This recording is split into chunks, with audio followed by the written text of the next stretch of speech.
Nah ini saya adalah franchisee dari Baba Raffi. Lalu semula kami itu konsepnya semula yang mau saya ambil adalah kontainer. Tapi kemudian seiring dengan waktu dan berbagai diskusi dengan para tim Sari Kreasi Boga yang sangat mendukung gitu, maka kemudian kami melihat tampaknya pada masa pandemi ini bisnis itu adalah masa yang tidak mudah. Karena kalau kita mengandalkan dine-in saja gitu, sebagaimana kafe-kafe yang saat ini marak atau banyak di Bintaro, mungkin akan menjadi sulit gitu. Jadi kita mau membuat suatu tempat yang mencakup dua peluang itu, yaitu baik dine-in maupun take away. Artinya kalau misalnya saat ini masa pandemik kita nggak bisa dine-in, maka take away-nya tetap jalan. Tapi sebaliknya nanti kalau misalnya insya Allah pandemi sudah berlalu, misalnya mungkin tahun 2021, maka orang-orang bisa dine-in lagi dengan nyaman, maka restoran atau kafe ini juga bisa berjalan. Jadi kami mengupayakan baik offline alias dine-in dan online alias take away itu kedua-duanya seimbang kuatnya. Jadi oleh sebab itu sekarang kita kembangkan konsepnya adalah Baba Raffi Cafe di Bintaro ini. Karena kawasan Bintaro ini kami menyimak bahwa pasarnya itu luas, mayoritas adalah kalangan usia muda, yaitu usia 18 tahun sampai 40 tahun yang mereka rata-rata menyukai kopi atau kafe. Mereka suka sekali menghabiskan waktu sore malam hari kongko-kongko berdiskusi sama teman-temannya gitu. Jadi kami berusaha mengakomodasi pasar tersebut. Tapi kebab ini kan juga pasarnya itu kan tidak cuma anak muda, tetapi dia juga bahkan anak-anak, anak usia sekolah maupun orang yang lebih tua di atas 50 pun juga mereka makan kebab. Jadi konsep kafe kami ini adalah konsep yang baru, modern, dan gayanya sesuai dengan gaya mayoritas anak usia produktif gitu, tetapi dia juga mengakomodasi kebutuhan semua usia, baik anak maupun usia yang lebih tua sekalipun gitu. Jadi menjaga jarak Bu ya untuk pengunjung ini. Iya, ini Bapak pertanyaan yang bagus sekali karena saat ini kan kita memasuki masa new normal, sehingga konsep untuk pembukaan restoran tapi pada masa new normal ini memang ada ketentuannya, yaitu yang pertama bahwa orang-orang yang kami persilakan untuk dine-in atau makan di tempat di kafe kami adalah orang-orang yang dalam kondisi fisik sehat. Artinya dia tidak ada keluhan sakit, tidak ada demam, tidak ada batuk, dan tidak ada pilek. Oleh sebab itu kami sudah menyediakan termometer sehingga setiap pengunjung yang akan masuk ke dalam area kafe dia perlu diukur temperaturnya dulu. Kami juga menyediakan hand sanitizer untuk selalu mencuci tangan sering selama mereka berada di area kafe. Kemudian di dalam ruangan kafe juga itu kita perlu menjaga jarak. Jadi kalau bisa setidaknya adalah 1 meter minimum, tetapi akan lebih ideal kalau bisa 2 meter.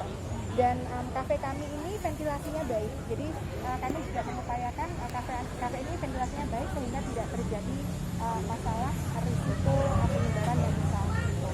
Dan kami juga mengupayakan agar pelanggan yang duduk itu juga setidaknya maksimal adalah 2 jam. Jadi kami pada masa new normal ini, pada masa penyesuaian, maka sebaiknya pelanggan juga duduknya tidak lebih dari 2 jam di dalam kafe untuk mencegah hal-hal yang tidak diinginkan. Jumlahnya berapa Bu dari pengunjung apa yang duduk ini? Jumlah dari kapasitas total. Kapasitas total. Kapasitas total itu sebetulnya kan adalah 20 orang, karena pada saat ini yang kami aktifasi adalah hanya lantai 1 saja. Jadi ruko ini kan sebetulnya 3 lantai. Tapi sementara ini nanti yang akan kami buka sementara adalah lantai 1 dulu. Jika seandainya kondisi sudah lebih aman dalam hal risiko penyebaran COVID dan kemudian bisnis flow-nya sudah berlangsung dengan baik, maka kita akan membuka lantai 2 dan mungkin lantai 3. Tapi sementara ini kami membuka hanya 50% kapasitas dan Ada cabang-cabangnya?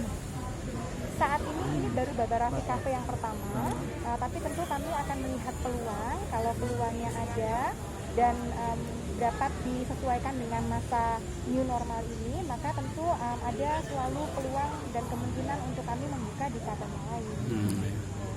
Pertama di Indonesia ini Bu ya? Babar Raffi Cafe yang pertama di Indonesia. Artinya ini adalah Babar Raffi dengan konsep cafe Cafe ya. yang pertama di Indonesia. Benar. Jadi menu-menunya apa itu? Menunya tentunya adalah kebab. Nah, kalau kebab itu ada beberapa macam, ada kebab original, ada kebab gandum, ada kebab black, ada kebab hijau, juga ada hotdog dan burger patty dan beberapa jenis burger lainnya gitu. Tapi pada konsep Babar Raffi Cafe ini kita tambahkan dengan menu sugar drink, itu adalah minuman segar dengan berbagai varian yang ada, dan ditambah dengan kopi. Jadi kami ada 3 komoditas. Yang pertama adalah kebab, burger dan hotdog. Lalu yang kedua adalah sugar drink, dan yang ketiga adalah kopi. Bukanya 24 jam apa gimana Bu Pak? Sementara ini kita akan buka selama 12 jam, jadi dari jam 8 pagi sampai dengan jam 8 malam. Gitu, sementara ini. Dan kami saat ini punya 2 staff atau 2 operator. Hubungan dengan ini Bu, yang selama ini kebab Turki Babar Raffi itu gimana? Oh baik, jadi kebab Turki Babar Raffi itu adalah franchise, sedangkan saya adalah franchisee. Jadi tetap pemilik utama atau pemegang bisnis ini yang utama itu tetap di bawah kendalinya kebab Turki Babar Raffi, sedangkan saya berlaku sebagai franchisee. Artinya saya mengelola cafe ini dengan membawa brand kebab Turki Babar Raffi. Kalau untuk menu-menu yang paling favorit apa di sini? Yang paling Kalau favorit? yang paling favorit itu nomor 1 adalah kebab original, nomor 2 adalah kebab hijau. Ya, tapi sebetulnya kita juga ada menu nasi juga, ada menu nasi dan ada menu baru yang saat ini baru diperkenalkan dalam mungkin beberapa bulan terakhir adalah ayam utuh. Ayam utuh. Ya, jadi tidak hanya kebab, tetapi kita juga ada nasi, ada burger dan hotdog, lalu ada ayam utuh itu tadi, lalu juga ada sugar drink dan kopi atau kopi. Jadi ayam utuh adalah menu yang saat ini baru diperkenalkan oleh tim kebab Turki Babar Raffi. Gitu. Tambah lagi. Udah cukup deh. Harapannya Bu ke depan Bu? Harapannya adalah nomor 1 bahwa bisnis ini berjalan dengan lancar dalam hal flow. Jadi artinya bisnis flow yang baik itu tidak selalu bahwa pasti mendatangkan untung atau profit yang besar, karena tujuan kami pada saat ini bukan itu, tetapi kami mengetahui bahwa pada masa pandemi ini adalah masa yang tidak mudah bagi bisnis, terutama kuliner, karena banyak bisnis kuliner lain yang mengalami tantangan yang lebih besar sehingga mereka tidak bisa terus bisa lanjut. Jadi setidaknya kita bisa bertahan pada bisnis pandemi ini dan kemudian bisa berkembang lebih luas dan lebih pesat lagi nanti setelah masa pandemi berlalu. Boleh Bu nomor HP-nya Bu? Boleh. Saya Cahyani Gita Ambarsari. Nomor telepon saya 0812 13 14 4888. Oke. Makasih Bu. Makasih, Bu, 8-nya ya. 4 kali, 8-nya 3 kali ya. Marketing nih. 8-nya 3 kali.